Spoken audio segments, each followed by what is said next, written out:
ঢাকায় যে আমাদের নেক্সট ডেস্টিনেশন হচ্ছে কিন্তু টেকনাফ, কারণ বাইক চালায় আর রাস্তা শেষ করতে পারতেছি না, মনে হয় রাস্তা শেষই হইতেছে না। তবে আমরা কোনো চ্যালেঞ্জে যাই নাই।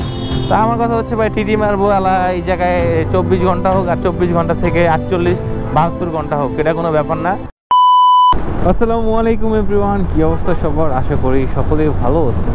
আলহামদুলিল্লাহ আমি অনেক ভালো আছি। বাংলা বান্দা থেকে বের হওয়ার পরই অনেক বৃষ্টি নামে, বাইক রাইড করা খুবই কষ্ট হয়ে গেছিলো, এর জন্য আর কোনো ভিডিও করতে পারি নাই। গত ভিডিওতে দেখছিলেন যে আমরা তেতুলিয়া বাংলা বান্দার ঘুরে আসছি, দিনাজপুরের কাছাকাছি। এখান থেকে দিনাজপুর আর হচ্ছে 52 কিলোমিটারের মতো আর কি। আর ঢাকা থেকে আমাদের নেক্সট গন্তব্য হচ্ছে কক্সবাজার, টেকনাফ। ঈদের পর দিন বের হয়েছিলাম আর কি 18 তারিখে। আজকে 19 তারিখ আমরা ব্যাক করতেছি। এখন বাজে হচ্ছে প্রায় 4:50 মতো। বৃষ্টির জন্য আসলে বাইক রাইড করতে কষ্ট হয়ে গেছে। তো আমাদের চিন্তা ভাবনা ছিল আমরা অনেক আগেই বের হয়ে যাব, এখনও হচ্ছে দিনাজপুরই ক্রস করতে পারি নাই। আর এখনও ঢাকা প্রায় 450 কিলোমিটারের মতো, দিনাজপুর 51 কিলোমিটার এখান থেকে। তেতুলিয়া এটাই হচ্ছে আমার প্রথম ট্যুর। এর আগে আমি কখনোই তেতুলিয়া আসি নাই। আর সিনিয়র ভাই ব্রাদারের সাথে ট্যুরে গেলে আসলে ট্যুরগুলো অনেক ভালোই হয়। যেই পরিমাণ গরমটা ছিল ভাবছিলাম তো ট্যুরটা আসলে কষ্ট হয়ে যাবে, কিন্তু ওয়েদার এত জোস। তবে একটু বৃষ্টিতে প্যারা খাইছি, রাস্তা ও ওয়ান ওয়ে থাকাতে এটা তো মাঝে মাঝে এই বাসগুলারে ওভারটেক করা একটু কষ্ট হয়ে যায়, কারণ এই রোডে যেই পরিমাণ সিএনজি আর অটো চলে, মানে এগুলার দেখলেই ভয় লাগে কখন ডানে ভাবে মোড় নিয়ে নিবে, এর জন্য আর কি একটু ভয় কাজ করে। আর বাসগুলোর একটু ওভারটেক করতে একটু বেশি কষ্ট হয়ে যায়। তবে এইবার মনে হচ্ছে এটাকে ওভারটেক করে ফেলছি। তাও ডানেই চেপে আছে, রাস্তা নাই, বুঝলাম না ও ডানে যেতেছে কেন। যেহেতু রুহুল ভাই টান দিছে, তার মানে আমি ওর এখন টান দেই। ওরে ওভারটেক করতেছি, ওরে ওভারটেক করতে প্রায় 85 উড়াইতে হয়েছে। সন্ধ্যা প্রায় হয়ে গেছে, একটু পরে এই মাগরিবের আজান দিয়ে দিবে, বা দিছে কি না সেটাও জানি না, বাইকের টানের উপরে আছি। তো যাই হোক, দুপুরের লাঞ্চ তো কোথাও করতে পারলাম না, যদিও ঈদের ছুটির জন্য সব হোটেল মোটেলই বন্ধ। তো সামনে এখন কোথাও দাঁড়াইতেই হবে খাবারের জন্য, কারণ অনেক ক্ষুধা লাগছে। সকালবেলা শুধু খিচুড়ি খাইছি। তো সিরাজগঞ্জ এখনও 220 কিলোমিটার। ও মাই গড, কারণ বাইক চালায় আর রাস্তা শেষ করতে পারতেছি না, মনে হয় রাস্তা শেষই হইতেছে না। আসলে 500 কিলো রাস্তা আসলে মুখের কথা না, অনেক রাস্তা, অনেক ভাই, শেষই হয় না। দীর্ঘ অপেক্ষার পর আমরা দুপুরের লাঞ্চ রাতের 9টায়। খাওয়া দাওয়া করেন, দেন বৈশা পড়েন। কি খাওয়াটা খাইলাম নাকি ভাইরে ভাই, টেবিল ভরা খালি এই পান্তা থেকে ওই মাথা খালি বাড়ি আর বাড়ি, 60+ বাটি। মানে কত আইটেম ছিল তো এই হোটেলের, যা আছে দই থেকে শুরু করে যত মুরগি ভর্তা বাটি সবজি মবজি যা ছিল সব খাওয়া শেষ। ওই মাথা থেকে বাড়ি আর রাখার জায়গা নাই। তো এলো ব্যাপার, অনেক ভরপুর খাইছি, মানে অনেক খিদা লাগছে ভাই। এত বাইক চালায়া কি বলবো, এত পরিমাণ ক্ষুধা লাগছিল যা বলার মতো না। শুভ সকাল, আসসালামু আলাইকুম, কি অবস্থা সবার? আশা করি সকলেই ভালো আছেন।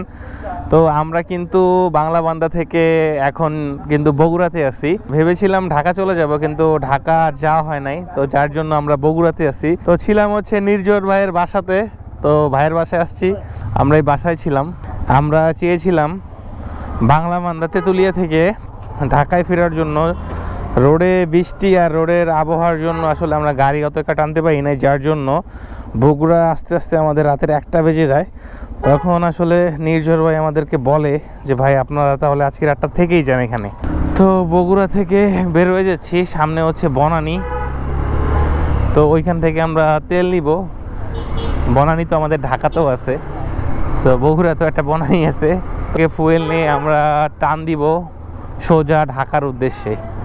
কোথাও ব্রেক হবে না, এক টানে ঢাকা। আর এখান থেকে ঢাকা হচ্ছে আমার বাসা পর্যন্ত দূরত্ব হচ্ছে 177 কিলোমিটারের মতো।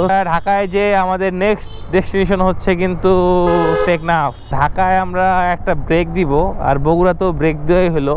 আর যারা টিটি মারে ফুল টিটি, তারা একটা চ্যালেঞ্জের মধ্যে যায়, যেটা হচ্ছে 24 ঘন্টায় বা 48 ঘন্টায় হোক, একটা চ্যালেঞ্জের মধ্যে থাইকে একটা টিটি মারে। তবে আমরা কোনো চ্যালেঞ্জে যাই নাই, তা আমার কথা হচ্ছে ভাই টিটি মারবো আলা এই জায়গায় 24 ঘন্টা হোক আর 24 ঘন্টা থেকে 48-72 ঘন্টা হোক, এটা কোনো ব্যাপার না।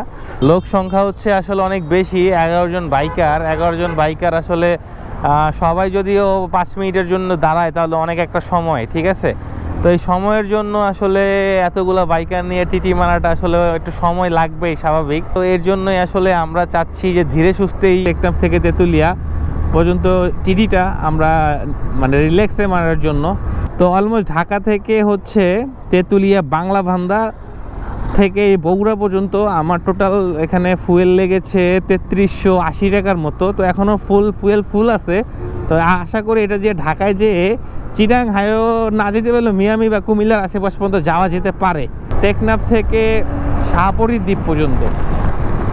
তো এই হচ্ছে আমাদের একটা চ্যালেঞ্জ। তো ইনশাল্লাহ রিল্যাক্সে চ্যালেঞ্জটা পূরণ করব, কোনো প্যারা নিব না, কোনো প্রেশার নিব না।